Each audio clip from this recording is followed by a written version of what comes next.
is going on, everybody? It is your boy Arrows here, and we are finally at the end of our set review for Whispers in the Well, or Whisper in the Well. And I am really excited to talk about this. I think this is the color that I'm looking forward to the most because it gives us a lot of like. Okay, well, I'm going to be honest with you guys. I'm looking forward to this one the most for one of the songs. I'm going to be very, very transparent with you guys. Such a good song. I'm so excited for it.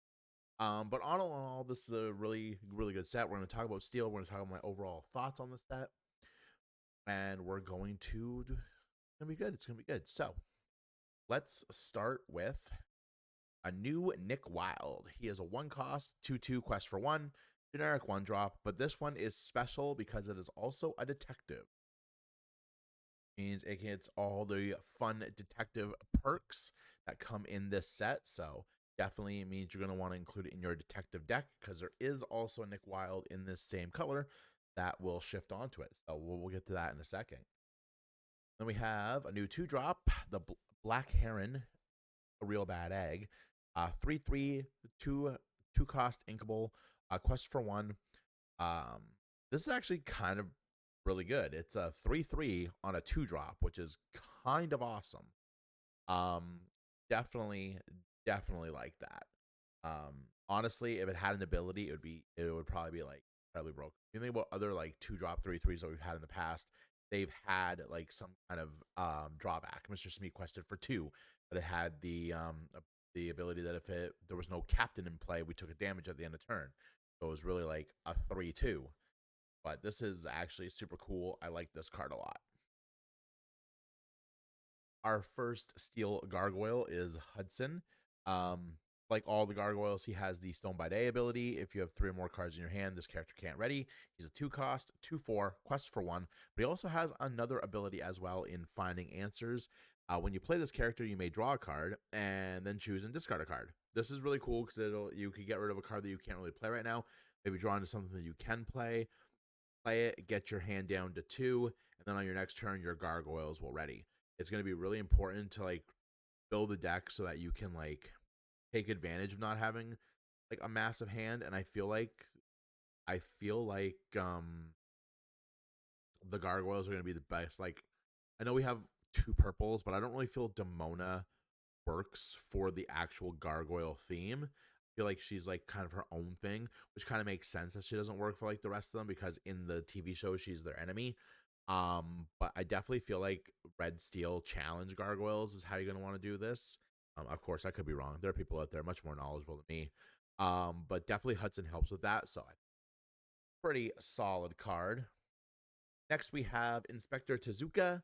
He's a 2 cost, 2/3 bodyguard. This is kind of meh bodyguard stats, but on any other cost, but on a 2 cost is fantastic. Plus, he's also a detective, so he gets the benefits of all those fun little detective things that come in this set. So we like this card. Also, that art is kind of epic. Speaking of cool perks of being on the right side of the law, we have Minnie Mouse Ghost Hunter. She's a 2 cost, 2/3 quest for one. But she has the ability Search the Shadows. When you play this character, chosen detective character gains alert this turn. Now, if you guys have caught the Sapphire video, um, this means that they can attack evasives. It's the new keyword for your pseudo evasives. So, like if your Jafar, Royal Vizier, or but if the blue Corella Deville was reprinted, or the Mr. Smee that is on your turn, it's evasive. The 3/2, it would be alert, which means you can only attack like it's evasive. This is obviously done to stop people from abusing Dumbo as hard as they have been. So I feel like any other of those pseudo evasives are going to have this alert keyword going forward. And this mini gives another chosen detective alert, which is really cool. Helps you keep your opponent's board a bit under control. Evasives are a thing, a heavy thing in this format, and I don't think this set is going to dissuade you from playing them. So we're gonna definitely want to have a copy or 2 of this in your deck if you're going to be playing detectives. Speaking of detectives, we have our new Basil. This looks more like a knight than a detective, but I'm still here for it. Basil is a tenacious mouse. He's a 3/2, quest for 2, and he costs 3. He's inkable, which is awesome. Hold your ground whenever you play another detective character. Basil gains resist 1 till the start of your next turn. This is super important, especially if you're playing mini and giving him alert, so he can attack into evasives. Having resist 1 is kind of awesome. There are other things that also give you resist that you can really keep this on the field for a little bit and do some good damage with it. Take alert, be alert, and take out some evasives. Next, we have David Xanatos, and I like this card in the Gargoyle deck, even though he's not technically a Gargoyle. He is a 3-cost, 3/2, quest for 1, but he has a really good ability that helps the Gargoyles get around their Stone by Day. So when you play this character, you may choose and discard a card to deal 2 damage to a chosen character. This is awesome because you're going to deal 2 damage to something, which is super good. Getting some of those early threats off the board without having to challenge into them is always a good time. And being able to discard a card to do it helps you keep your Gargoyle, your hand under 2 for your under 3 for your Gargoyles. This is just a really good card in general. Being able to put a 3/2 body on the field and dealing 2 damage to a chosen character is really good. Next, we have Francine. She is eyeing the evidence. She is a 3-cost, 4/3, quest for 1, has resist 1, which is super awesome. We love having resist. And again, another detective, even though she looks like a beat cop, she is a detective, so she gets all those cool detective benefits. Next, we have Lexington, another Gargoyle. Lexington is a 3-cost, 4/4 that can attack into evasives. That is real good. That is real good. That means it will trade off with your opponent's genies. It will almost trade off with your opponent's Elsas without taking anything in return. It'll trade off with Dumbo and Live. It will trade off with a lot of really popular evasives and survive. It is important to remember, though, he is an evasive on your turn, so he will die on the next turn, but you are definitely going to get your money's worth out of him, especially if you can find some way to give him rush, which in red steel is not that hard. Next, we have our first Whisper for steel. We have Zeus missing his spark. He is a 3-cost, 2/3, a quest for 2, and he has a boost 2. So you pay 2, put the top card of your deck face down under this character. And his ability is, I need more Thunderbolts. He does need more Thunderbolts. While there's a card on this character, he gets +2 strength and +2 willpower. So he will effectively be a 4/5, which is crazy on a 3-cost at quest for 2. He's going to do some things, and he's going to stick around for a little bit. He's essentially a 5-cost when you think about it, because you have to boost the 2. But still, that is a really good stat line and really good quest numbers for this card in an uncommon, which is. And of course, like we talked about in the other videos, there are cards out there that will let you trigger these boost effects without having to pay the boost cost. Super, super good. Also, he's got this like really cool like promo art that is. Next, we have Chief Bogo. He is calling the shots. He is a 4/1 quest, 4-cost quest for 1. During your turn, this character can't be dealt damage, which is super good to know. And your other characters gain the detective classification. So you can run this guy into stuff, maybe give him alert with mini, take something out, and not take any damage. And your other characters will also have detective, which they don't already have it. It's ironic that he doesn't give himself detective. Captain. Then we have another detective. We have Donald Duck, Ghost Hunter. Donald Duck is a 4-cost, 5/4, which is pretty solid numbers on a 4-cost, not going to lie. Quest for 1. And when you play this character, chosen detective character gains Challenger 2.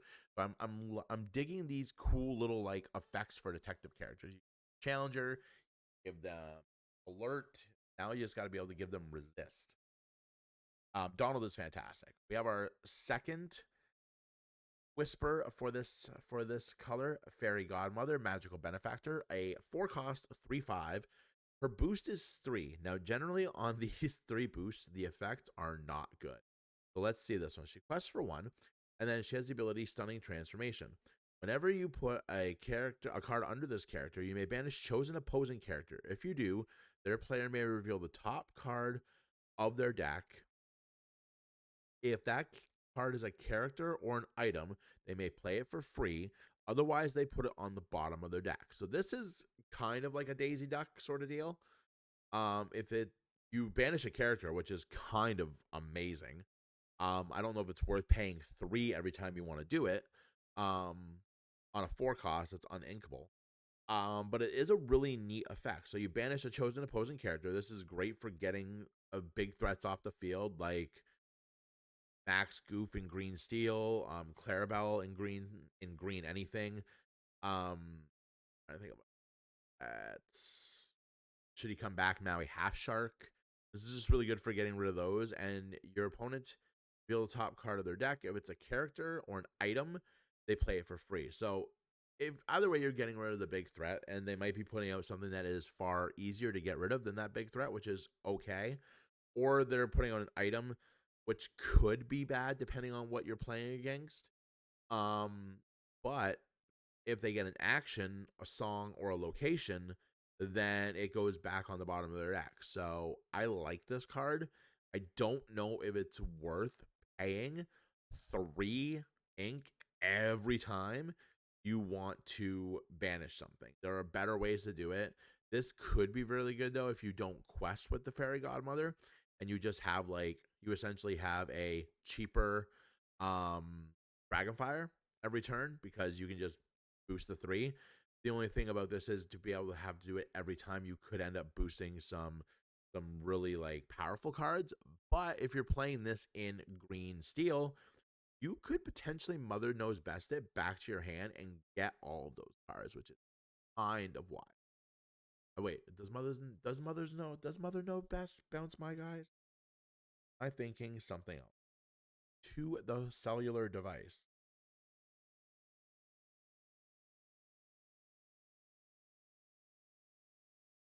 Yes, return chosen characters. You could technically boost this a couple times. Mother Knows Best it back to your hand and get those cards that you've boosted, which could be kind of cool, but it does also kind of seem like a lot of work. But it is definitely something that I think is worth checking out. I think out of all the characters with the boost cost of 3, this is arguably the best one. But even still, like if you look at it like that, you're essentially getting a weaker Dragonfire because you are banishing a character, but they're potentially getting another character, but you're also paying 2 less for that Dragonfire a turn, and you can do it multiple. You can do it like every turn if you really want to. So this is definitely something I think that's kind of worth testing out in certain builds. Maybe in like builds with like steel that don't have a lot of their own removal, like Sapphire or Emerald, or even Amethyst. I guess Amethyst bounces. But I'm the jury is out on this. I feel like it could be really good, but I also feel like it could be really, really bad. I would love to know what you guys think. Let me know what you guys think in the comments. Next, we have the most dashing character in this set. We have Mayor Winddancer, actor turned politician. No wonder he's so glamorous. He's a 4-cost, uninkable, 5/7, quest for 1. He's cool. You're not going to play him in anything constructed for them. I don't think. You have better options in the 4 costs for steel on its own. I definitely think that this is really good in sealed or draft or pack rush because it's a 5/7 in a much smaller card pool that could be super, super good. And then we have our last whisper for the steel set. We have Robin Hood, I cannot pronounce that. Archer. He has a 2/4, quest for 2 on a 4-cost, boost for 1. When this character quests, if there is a card under him. Oh, hold on. So we paused the video because I had to answer a work-related question, but now we're back. This Robin Hood is awesome. He deals 1 damage up to 2 chosen characters whenever he quests if there's a card under him. This is a fantastic effect, especially against the Amber Emerald matchup.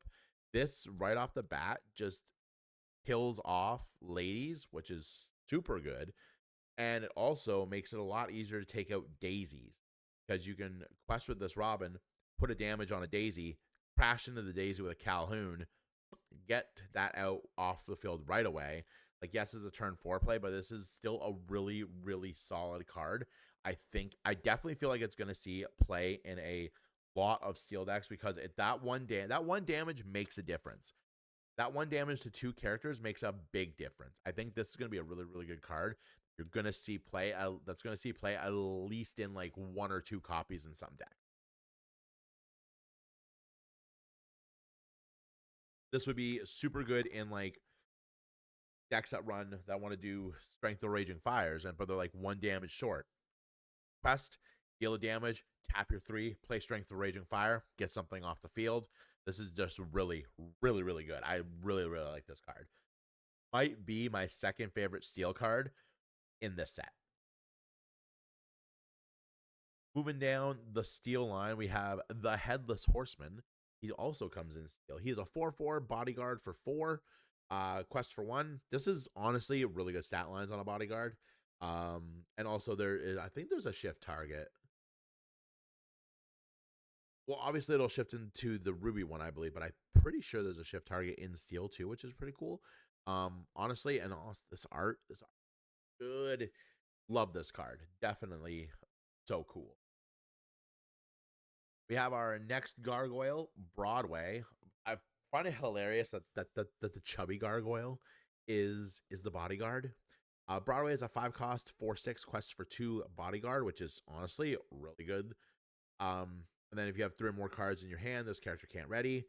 I feel like all the gargoyles are like pretty solid.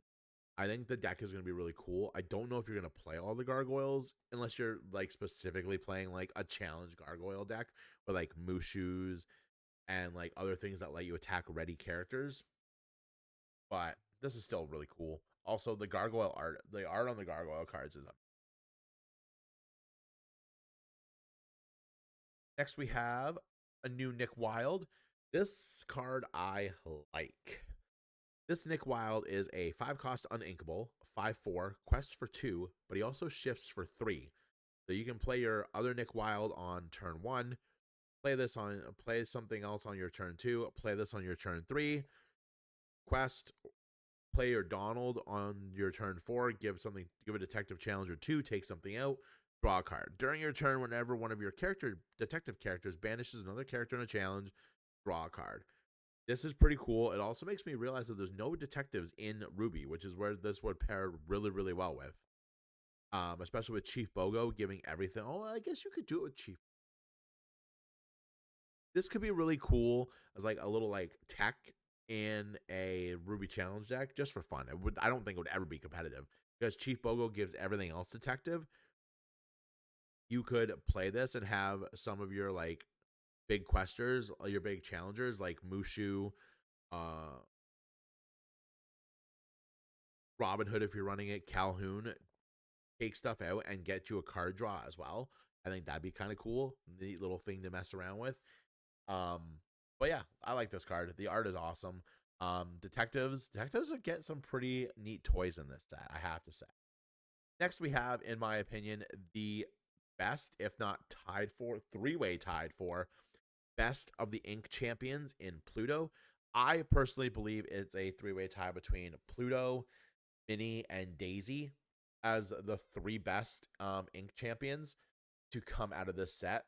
But again, like I have said in every other video, they are all very good. They are all very, very good. Even the worst one is still really good. Pluto is a 5 cost 5/5 that quests for 2, which is awesome. He has 2 abilities, winner take all. During your turn, whenever one of your other steel characters banishes another character in a challenge, gain 2 lore. Ruby Steel Challenge is going to love this deck because they already have so many ways that they're gaining lore off of challenges. Calhoun, Mushu, if it's the 3rd challenge, Fasu. If they're playing Shere Khan, they challenge, they gain a lore. They banish, they gain 2 lore. This just adds on to that, which is super good. And then whenever you play another steel character, you may banish chosen item. I don't think that's super super prevalent right now. But I definitely feel like as we got some really good items in this set, but I definitely feel like if that is a string of things that keep going on, this could be really, really good. In Infinity, however, this could be super, super good because in Infinity, um, Hiram Flaversham has been unbanned, and so has Fortisphere. So the steel sapphire item deck is at full power. So being able to play steel characters to banish your opponent's items in that deck in Infinity is kind of amazing.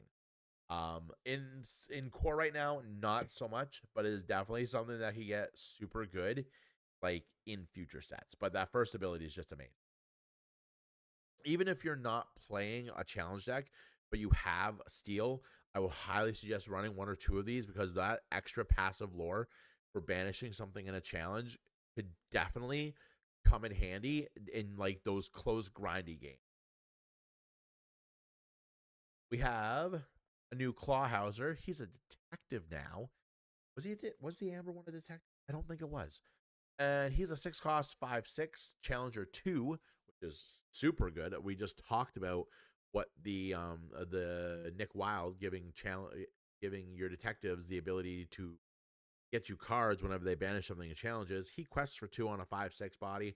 Let's be honest, that is a snazzy looking tiger right there. Cheetah. Snazzy looking cheetah.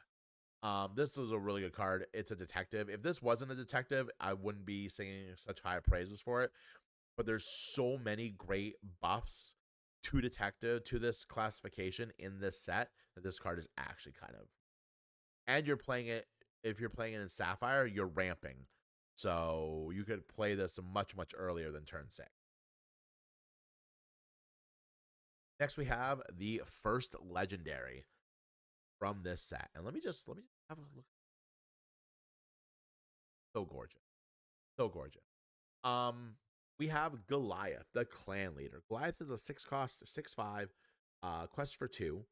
He has the ability Dusk to Dawn. At the end of each player's turn, if they have more than 2 cards in their hand, they choose and discard cards so they have 2. If they have fewer than 2 cards in their hand, they draw cards so they have 2. This is a very, very good ability. This is a incredibly broken ability. At the end of each player's turn, so when your opponent does it too, they have to discard cards down to 2. You have to discard cards down to 2 as well, but that keeps your gargoyles readying every turn. This could be really, really, really good, especially if you pair it up with Namari from set 8. 8 is that the one that you can draw a card, discard a card, and her power is based off the number of cards in your discard pile. This has a ton of potential. A ton of potential. The other gargoyles are allies too, so you can even really do this with Scar. Yeah, that wouldn't work because you draw cards at the end. So never mind. That Scar doesn't work. This works very well with Namari and Jasmine. You could do a bunch of stuff with that together. Discard cards, draw cards. I think that Goliath is really such a good, and honestly is right up there with me with Hades and Cinderella. And what other legendary did I really Daisy as like the best legendaries in this set. And that's not, again, not taking away from Webby or Hercules or Shere Khan or I can't remember the Headless Horseman or the other Amethyst legendary who I cannot remember for the life of me right now. Demona. I think like this is definitely like one of the, if not the best legendaries in this set. And like this, oh, can't do this. So good. And we have the twins. When you play this character, if you have a location in play, you may deal 2 damage to chosen character. Xanatos does this better. Yes, he for like 3 less cost. This is cool, but by turn 6, you want to be playing more. If you're still in the game by turn 6, you want to be playing more like you want to be getting more out of your card play. This just doesn't do it. Then we have the other legendary from Steel, Prince Charming. This is a very interesting card as well. He's a 7 cost, 310, quest for 2, and has Bodyguard. But he also has the ability Protective Presence. Each turn, only one character can challenge. I like this in Steel Sapphire builds that aren't detectives. This would work really, really well with the princesses because you could keep them alive for a lot longer and do a lot more with them. Because we have the Jasmine in Sapphire, the Whisper, that whenever she quests, you heal 3 damage off of everything. Sapphire has many, many ways to heal people with Jasmine and other princesses as well. So you're playing and you're healing, you're keeping this guy alive, and then you can like do whatever you want with your princesses. Or you can play the new Cinderella, you can ramp, you can do a ton of things, really good things with this card. I like this card so much. It's not better than Goliath.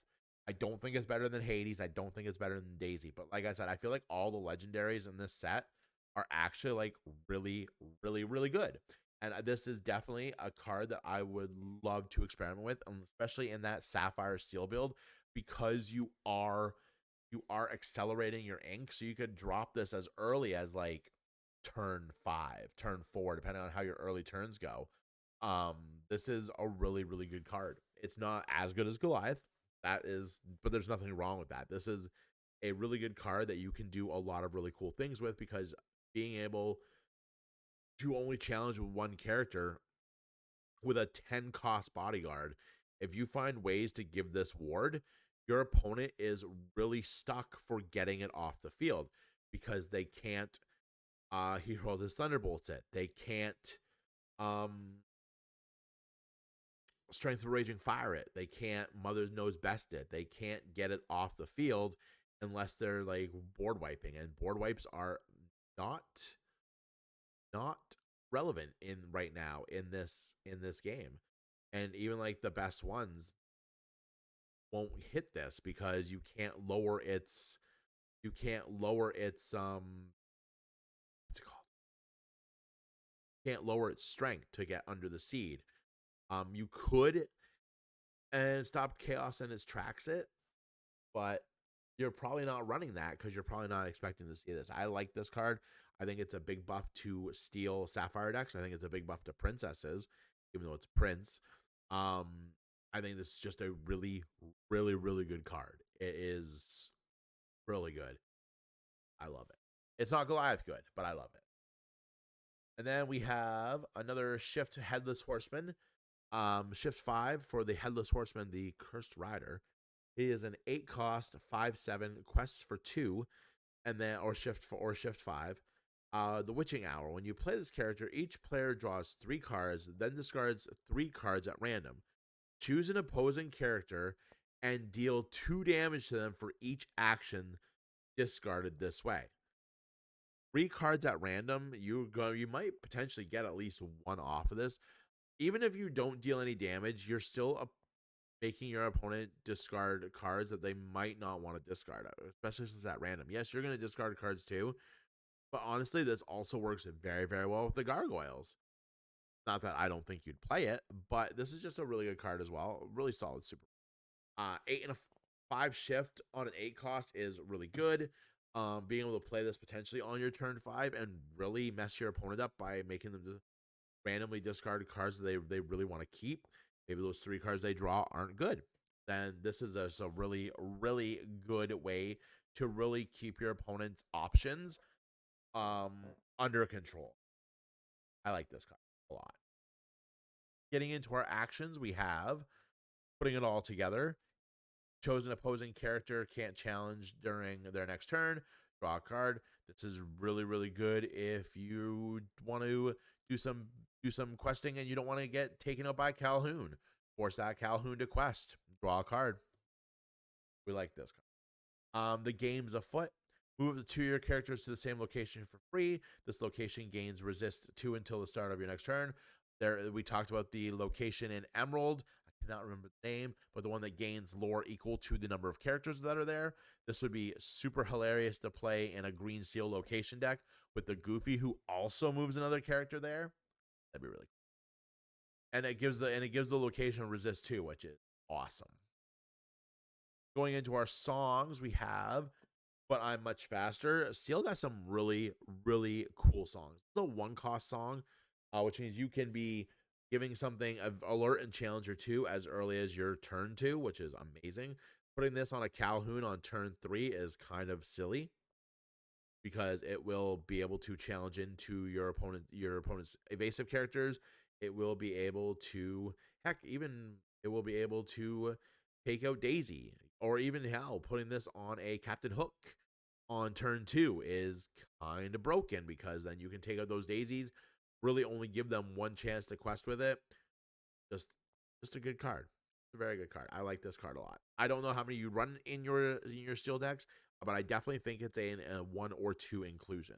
Giving chosen character alert and challenger 2 in a very evasive heavy meta is just too good right now, especially on a one cost song.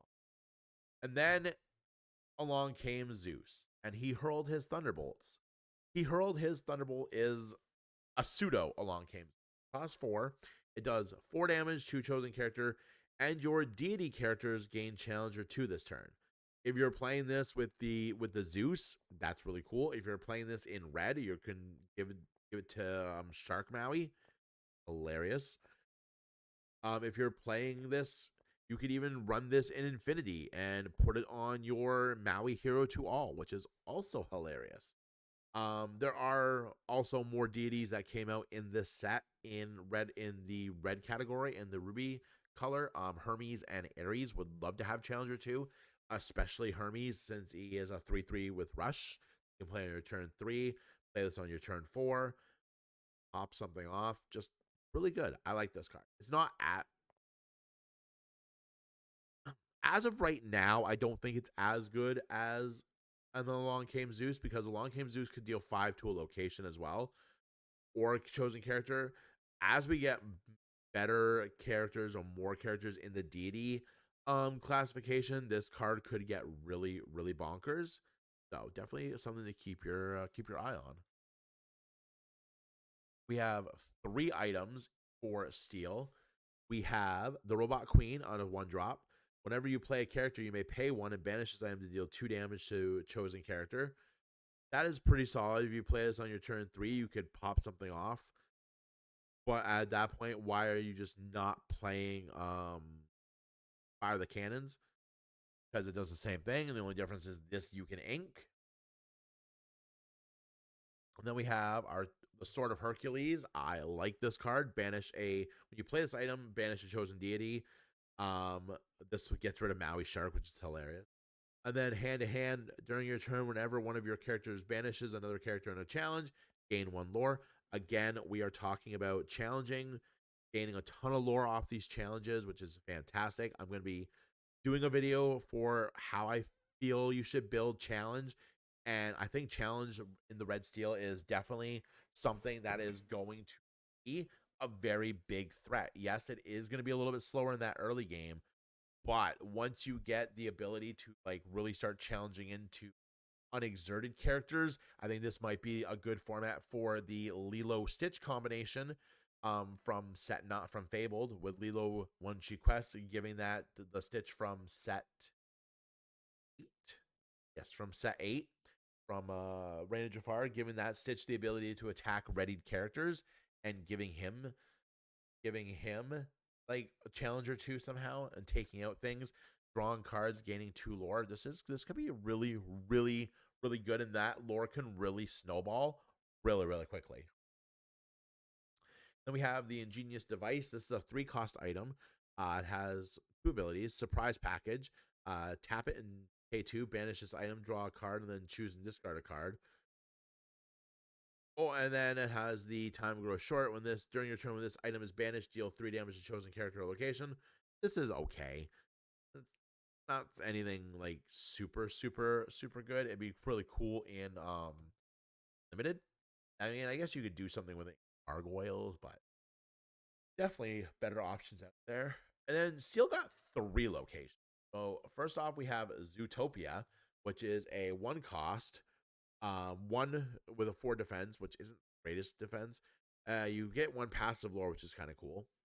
Once during your turn, whenever you move a character here, you may draw a card, then choose starter card. Again, this is a good effect, but you don't really want to play it on your 1 cost. If you play it on your 2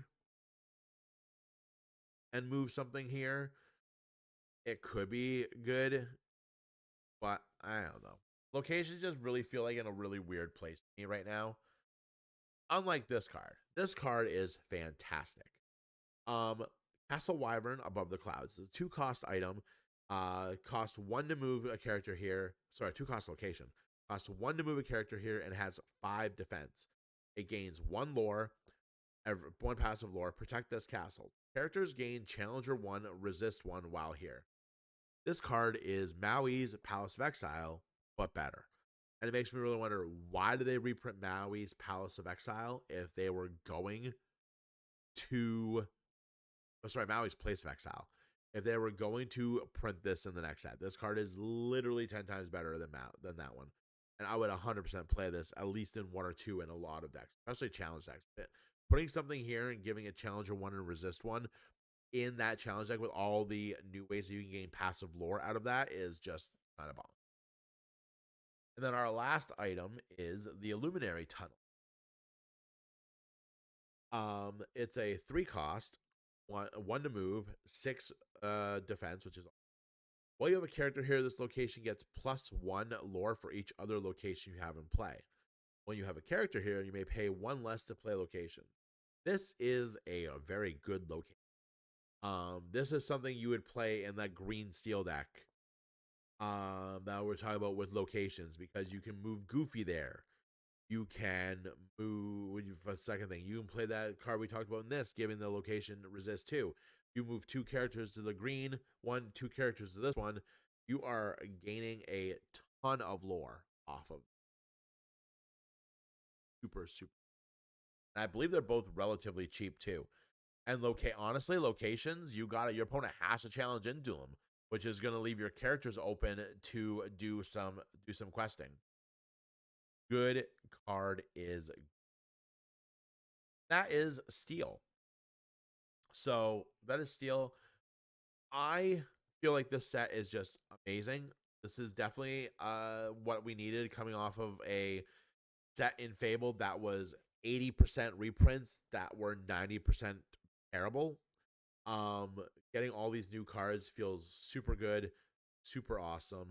I don't think any, obviously there are colors that didn't get as amazing cards as others, but as a whole, I don't think any color comes out of this weaker than it was. Any weaker than it was in the Fabled meta, and so many decks get so good in it. Champions really boost up a lot of really strong decks. We got a bunch of new items, so that item builds could be coming back. Get your Tamatoas and your Scrooge McDucks ready. I think this is just a really, really good set as a whole, and I'm very excited to look up for it as the Whispers meta goes into full swing. Probably the set will be out by the time you've watched this video.